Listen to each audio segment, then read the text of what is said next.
Hello student, welcome to political science department class. Student, हमारा आज का टॉपिक है अनुदारवाद। इससे पहले हमने उदारवाद पे विस्तार से चर्चा की थी। चलिए शुरू करते हैं आज की क्लास।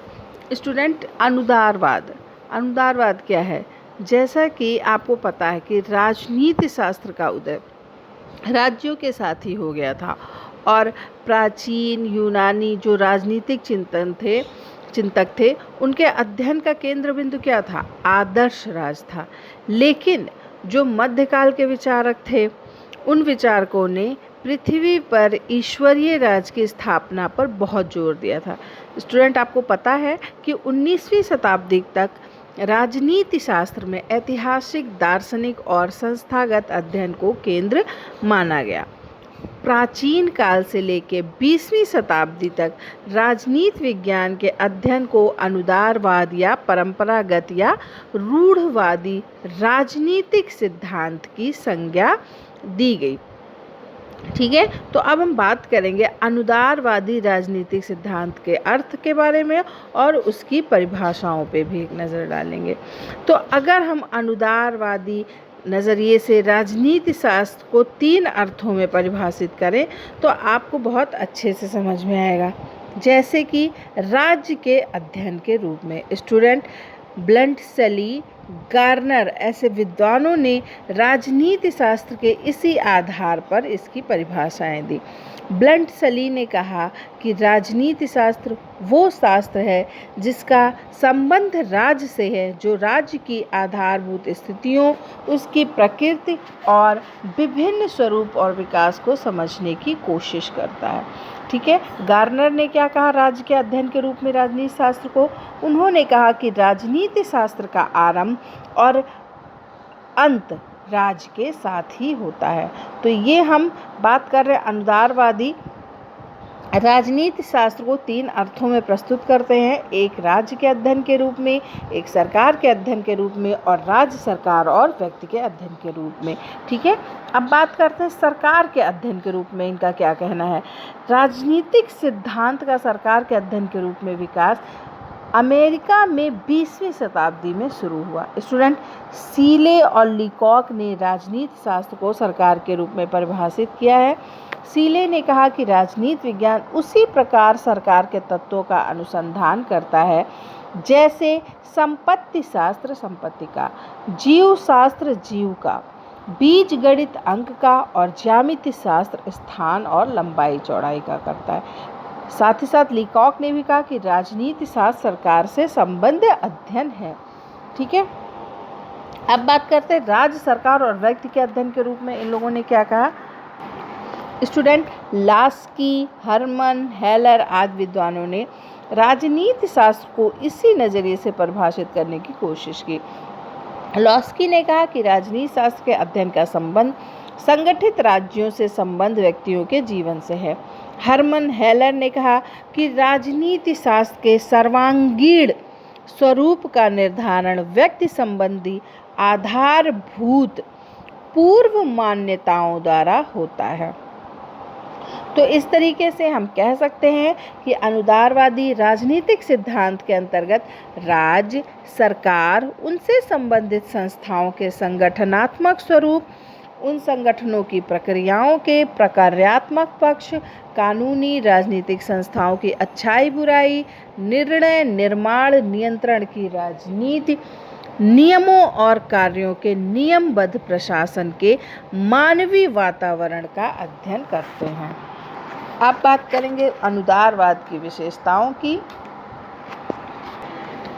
स्टूडेंट, मूल्यों, आदर्शों को इन्होंने सबसे ऊपर महत्व दिया। ये आनुभाविकता के विरोधी थे और इन्होंने साथ ही साथ बौद्धिक सिद्धांत पर भी जोर दिया। बौद्धिक सिद्धांत पे जैसे अनुदारवादी राजनीतिक सिद्धांत अनिवार्यता बौद्धिक हैं, वो तर्क और विचार के निष्कर्ष पर आधारित हैं। बहुत सारे अनुसंधान और विश्लेषण की बहुत सारी विधियां ऐतिहासिक और विवरणात्मक रही हैं। उनकी जांच के प्रमुख विषय राज्य, सरकार, राजनीतिक संस्थाएं और न्याय, सुरक्षा, स्वतंत्रता, समानता, नैतिकता, लोक कल्याण, ये सभी राज्य के लक्ष्य रहे हैं। और साथ ही साथ अनुदारवाद की विशेषता में शाश्वत सत्य, विचार और मूल्यों का विवेचन भी शामिल है। ठीक है, तो अब बात करते हैं कि प्रमुख अनुदारवादी विचारक कौन थे, जिसमें से आपके क्वेश्चन भी बार बार पूछे जाते हैं। तो सबसे पहले अगर हम प्रमुख अनुदारवादी विचारकों की बात करते हैं तो सबसे पहले बात आएगी एडमंड बर्क की। स्टूडेंट, एडमंड बर्क राजनीतिक सिद्धांतकार और दार्शनिक थे। बर्क ने समाज में शिष्टाचार के साथ सादगी को रेखांकित करने और आर्थिक स्थिरता और राज्य की भलाई के लिए अनुदारवादी विचार दिए हैं। तो इस तरीके से पहले हम देखेंगे एडमंड बर्क की जो प्रमुख पुस्तकें थी वो कौन कौन सी थी। आपका क्वेश्चन भी इसमें से पूछा जा चुका और पूछा जा सकता है। तो इनकी 3 मुख्य पुस्तकें थी एडमंड बर्क की। सबसे पहली थी reflection on the French revolution, reflection on the French revolution. दूसरी बुक थी ए विडिकेशन ऑफ नेचुरल सोसाइटी और तीसरी बुक का नाम क्या था, ओरिजिन ऑफ आवर इंडिया। ठीक है, तो ये एडमंड बर्क की 3 बुक्स थी, इसको आप याद कर लीजिए, ये आपके क्वेश्चन में पूछा जा सकता है। स्टूडेंट, अब हम बर्क के विचारों को समझने की कोशिश करते हैं। एडमंड बर्क राजनीतिक सिद्धांतकार और दार्शनिक थे। बर्क ने समाज में शिष्टाचार के साथ सादगी को भी रेखांकित किया और आर्थिक स्थिरता और राज्य की भलाई के लिए अनुदारवादी विचार दिए। सबसे पहले हम बताना चाहेंगे कि बर्क की अनुदारवादिता का प्रमुख उदाहरण जो है उनके द्वारा किए जाने वाले फ्रेंच राज के विरोध में दिखता है। स्टूडेंट, फ्रेंच क्रांति द्वारा घोषित जो प्राकृतिक अधिकार थी उसकी घोषणा की निंदा करते हुए बर्क ने इन अधिकारों को मिथ्या अधिकार कहकर संबोधित किया। क्रांति द्वारा प्रतिपादित लोकप्रिय संप्रभुता का खंडन करते हुए उन्होंने कहा कि सर्वोच्च प्रभुसत्ता रखने वाली जनता तो सभी प्रकार के प्रतिनिधियों और मर्यादाओं से रहित बहुत ही भयावह निरंकुश शक्ति है।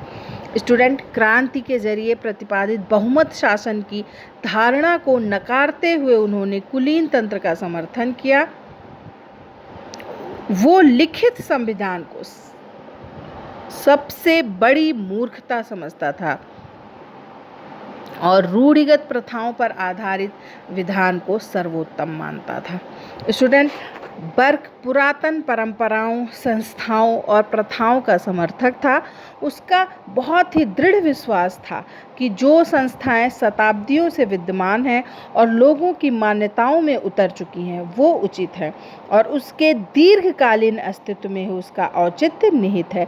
जाति, धर्म, राष्ट्रीयता, संविधान, राजा, संसद, चर्च, न्यायालय, इन सभी की जड़ें उसने कहा कि सुदूर अतीत में है और इस तरीके से ये सभी सम्मान और प्रतिष्ठा के पात्र हैं।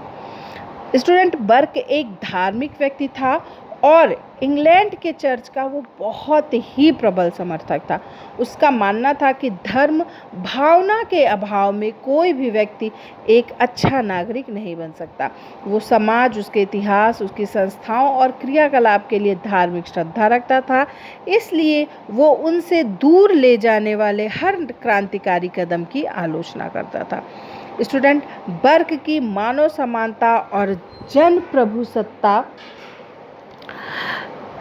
के लोकतांत्रिक सिद्धांतों में कोई श्रद्धा नहीं थी। वो जन प्रभुसत्ता का विरोध इस कारण से करता था क्योंकि उसका मानना था कि संप्रभुता संपन्न जनता पर कोई अंकुश नहीं लगाया जा सकता। जनसाधारण के द्वारा किए गए अपराधों के लिए किसी को भी उत्तरदायी नहीं ठहराया जा सकता। स्टूडेंट, ये आपका एक क्वेश्चन भी बन रहा है कि बर्क निजी संपत्ति के अधिकार का समर्थक था। उसका मानना था कि संपत्तिवान व्यक्तियों में उत्तरदायित्व की भावना ज़्यादा होती है और धनी और कुलीन व्यक्तियों के हाथों में ही शासन की बागडोर होनी चाहिए।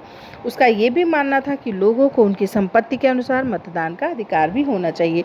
तो ये अनुदारवाद में आपके जो एडमंड बर्क थे वो बहुत ही महत्वपूर्ण भूमिका निभाते हैं। इनकी बुक्स भी बहुत ही इम्पॉर्टेंट है, तो आप इनको 1-2 बार और अच्छे से सुन लीजिएगा, समझ लीजिएगा। अब बात करते हैं अनुदारवाद के विचारकों में। तो सबसे पहले आपके एडमंड बर्क, फिर हम बात करेंगे माइकल ऑक्सफोर्ड की। ये भी एक अनुदारवादी विचारक थे, Michael Oxford. Michael Oxford Britain में जो है परंपरावादी चिंतन के पुनर्जीवन के लिए जाने जाते हैं। ऑक्सफोर्ड ने इस बात का बहुत ही अच्छे से विरोध किया है कि नियंत्रित बुद्धि के द्वारा ही सभी महत्वपूर्ण राजनीतिक संबंध समझे जा सकते हैं। वो इस दृष्टिकोण को बहुत ही असफलताओं का कारण मानते हैं। स्टूडेंट, अब हम बात करेंगे माइकल ऑक्सफोर्ड के जो विचार थे अनुदारवाद पे, वो क्या थे।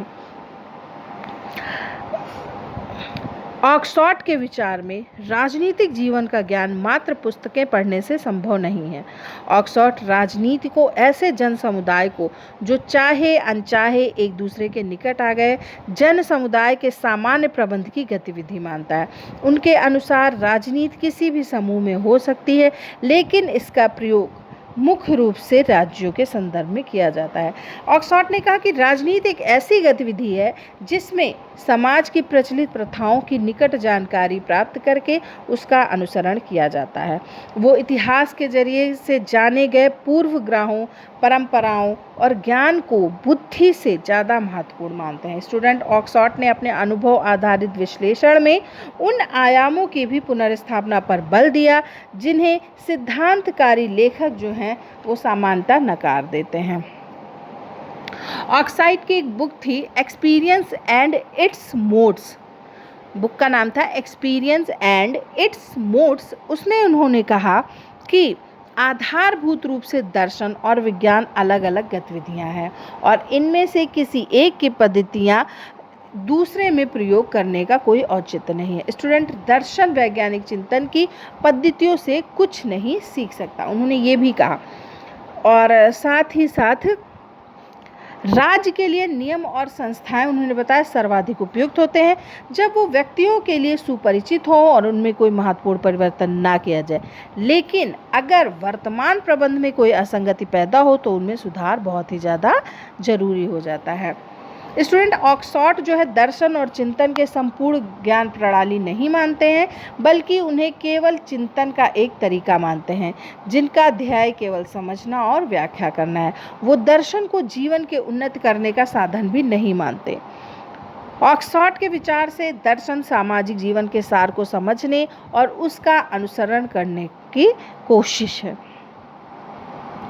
स्टूडेंट, माइकल ऑक्सफोर्ड स्वतंत्रता के प्रेमी हैं लेकिन उदारवाद का खंडन करते हैं। वो ऐसे व्यक्तिवादी हैं जो लॉक की तुलना में हीगल को ज़्यादा वरीयता देते हैं। वो ऐसे दार्शनिक हैं जो दार्शनिक वृत्ति या बुद्धिवाद का अनुमोदन नहीं करते।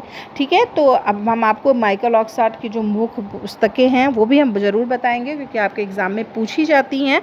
तो माइकल ऑक्सफोर्ड की बुक थी rationalism in politics and other essays और दूसरी बुक थी ऑन ह्यूमन कंडक्ट। अब आपके तीसरे जो मुख्य विचारक हैं अनुदारवाद में, उसमें हन्ना हॉरेंट का नाम जरूर लिया जाएगा। हन्ना हॉरेंट जो है उनके विचार भी हम जरूर देखेंगे। स्टूडेंट, मानव के मानसिक और व्यक्तिक पक्षों पर बल। एक साहित्यकार होने के कारण ऑरेंट ने व्यक्ति के मानसिक और व्यक्तिक पक्षों को प्रमुखता दी है और मानव की व्यक्तिक और आंतरिक समस्याओं को समझने के लिए एक परिप्रेक्ष्य की आवश्यकता बताई है। मनुष्य की चेतना और अनुभव के लिए तार्किक अन्वेषण और वैज्ञानिक चिंतन उपयोगी नहीं होता, उन्होंने ऐसा कहा।